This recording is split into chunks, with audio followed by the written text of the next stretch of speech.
Even though the creatives on the original Teen Titans show changed Deathstroke's name to Slade for fear of sounding too violent and intense for a children's cartoon, he somehow still stood out as the most terrifying villain on the show. Sure, Slade is shown to be highly capable, resourceful, and has no moral compass whatsoever. But what you might not know is that the creatives did really subtle things to make Slade extra terrifying. In this video, I'm going to explain what the creatives did to make Slade the standout villain in every millennial's childhood, and by the end of this video, you'll see why Slade isn't just the best Teen Titans villain, but one of the best DC Comics villains of all time. But before we move on, please be sure to give a like and subscribe to Reverb Comics. You don't want to miss out on our awesome content. Now, I'll start off by saying this. On the surface, Slade may not look like the most powerful villain on the show. After all, Raven's dad Trigon is essentially a demonic god who overpowered the Titans and took over the world without lifting a finger. Compared to Trigon, Slade looks pretty immaterial by comparison. But what's important to note here is that even though Slade doesn't have godlike power, near limitless strength, or any other incredible metahuman abilities, he more than makes up for his limitations with his psychological tactics. Ever since Slade's first appearance on the show, we can tell that he was in the shadows plotting to take down the Titans. As the show progressed, we found out that Slade is particularly good at breaking the Titans from the inside out. One of the first major examples of this was when Slade blackmailed Robin into becoming his apprentice. For context, Slade infected the other 4 Titans with these hidden probes that attached themselves to each Titan's blood cells. Slade told Robin that he could kill the Titans at any given moment if he didn't agree to become his apprentice. As we all know, Robin reluctantly agrees, gives up his freedom, and joins Slade to protect his team. What's odd and fascinating about Slade is that he could have killed 4 out of the 5 Titans anytime he wanted during that apprentice story arc. But instead of killing them, he took pleasure in seeing Robin betray his team. He liked it when Robin hurt his friends. He enjoyed driving a wedge between Robin and the rest of the Titans. Unlike the other villains that wanted to gain power in society, Slade just wanted pure psychological control over Robin. And he got what he wanted without engaging in any violence, which is pretty rare to see in a children's cartoon. Now, as we all know, Robin outsmarted Slade. He infected himself with those probes and basically told Slade that he'll have to kill him if he kills his teammates. Now, Robin reasoned that he infected himself and put himself at risk because he knows how much Slade hates to lose. When I heard about that line for the first time, I thought about how Deathstroke in the comics places his reputation above his sense of compassion. In the new Teen Titans run, he literally put his son Jericho at risk because he didn't want to lose his reputation as the world's greatest mercenary. But now that I think about it, I think Robin was just referencing Slade losing control. Because if the Teen Titans died somehow, then Slade would not have them to control. Now, in my opinion, Slade was at his peak during the Terra arc. Not only did Slade inflict even more emotional and psychological damage to the Teen Titans, but he also had complete control over Terra at one point. Slade immediately picked up on Terra's insecurities about her unstable powers and lack of control. He befriends her, gains her trust, and offers her the one thing that she craves: control and belonging. So right after Terra befriends the Titans, Slade isolates her and slowly convinces her that they don't truly accept her. When Terra betrayed the Titans, this was especially tough for Beast Boy, as it became pretty clear that he got romantically attached to her. When Terra went fully over to the dark side, Slade got her to wear a highly advanced suit which he used to control her entire body. It's crazy to think that she at one point literally belonged to Slade. At the end of Terra's arc, her physical and mental violation was at full display. She showed just how thoroughly Slade broke her when she killed him at the end of her arc. Slade's psychological mind games were so bad that it left long-lasting damage to the Titans. In the next season, Robin just couldn't shake off his obsession with Slade even after his death. When the Titans fight a new villain, Robin starts to see signs that Slade has returned. Robin starts to fight Slade and even suffers some injuries, but the rest of the team just cannot see him. Now, as we all know, the twist is that Slade's mask was coated with a hallucinogenic chemical left behind during a previous battle. The chemical caused such intense hallucinations, making Robin's obsession with Slade manifest as real, vivid visions. What's crazy about this episode was that even though Slade was canonically dead at that point in the show, he was still very much a problem for the Titans. His psychological tactics were so good that even after his death, he was still deeply embedded in Robin's psyche.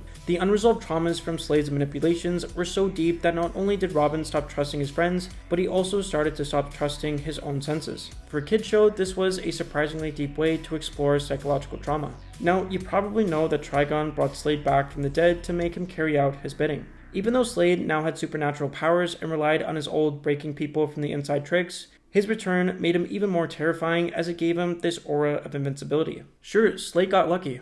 At the end of the Terra arc, he messed up and got himself killed. Even though it was pure luck that Trigon resurrected him, his return made it seem like fate was on his side. which to me is really scary. Slade's always 10 steps ahead of the Teen Titans. He's always in the shadows scheming and setting up his next contingency plans, so knowing that death cannot stop him and fate wants him alive to torture the Titans is a really clever way of showing us that Slade just cannot be stopped. Now, the last point that I want to make is the lack of clear motives to Slade. To me, the ambiguity of the villain made him extra terrifying. Now, in the comics, it's pretty clear as to why Deathstroke hated the Titans. Deathstroke's son, Grant Wilson, got mad at the Titans for destroying his apartment in one of their earlier fights. So Grant agreed to get experimented on by Hive to get metahuman abilities similar to his dad. But unfortunately, the experiment was not a success, as Grant died from cellular burnout while fighting the Titans. Ever since, Deathstroke swore revenge on the Titans. In the OG Teen Titans cartoon, however, it's not clear as to why Slade wanted to control and torture the Titans. If I had to guess, I'd say that something similar must have happened, but nobody can pinpoint why Slade became so obsessed with the Titans. His lack of a clear agenda made his next moves impossible to predict. In a lot of ways, Slade was similar to the Joker in The Dark Knight.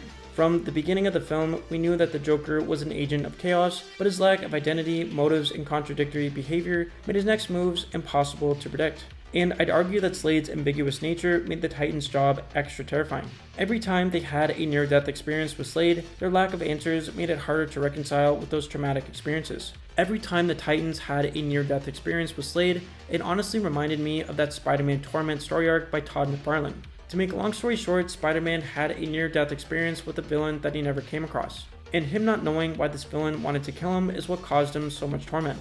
If the Titans could ever figure out why Slade hated them so much, I'm sure it would give them a sense of closure, but unfortunately for the Titans, they never quite get the closure that they need. Now, I could go on and on about why Slade is the most terrifying Teen Titans villain. Slade's calm, controlled, and unflinching nature gave him an aura of always being in control. His soft-spoken demeanor made his threats feel far more sinister.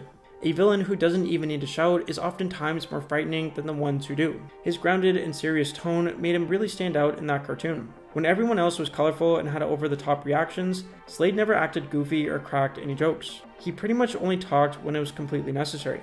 And in a lot of ways, Slade very much represented Robin's worst qualities. Slade represented Robin if he completely turned to the dark side.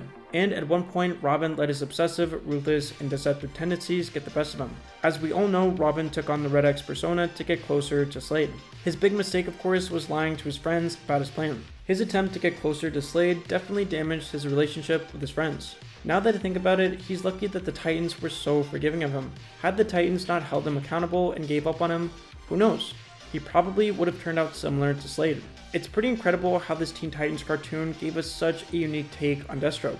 In his own way, he's really different from any version of Deathstroke that we've seen, yet at the same time, this show does a great job of paying homage to the character's comic book roots. It's a shame that we'll never get to see this version of the Titans and Slade again, but who knows? Maybe James Gunn will find a way to revive this version of the Titans once again. I'd definitely be down for an OG Teen Titans revival on HBO Max. Us DC fans managed to get it done for Young Justice, so you never know. An OG Teen Titans revival might be right around the corner. But what do you think? Do you think Slade is the most terrifying Teen Titans villain? Do you want to see the OG Teen Titans make a return? Let me know what you think in the comment section below. As always, thanks a million for watching.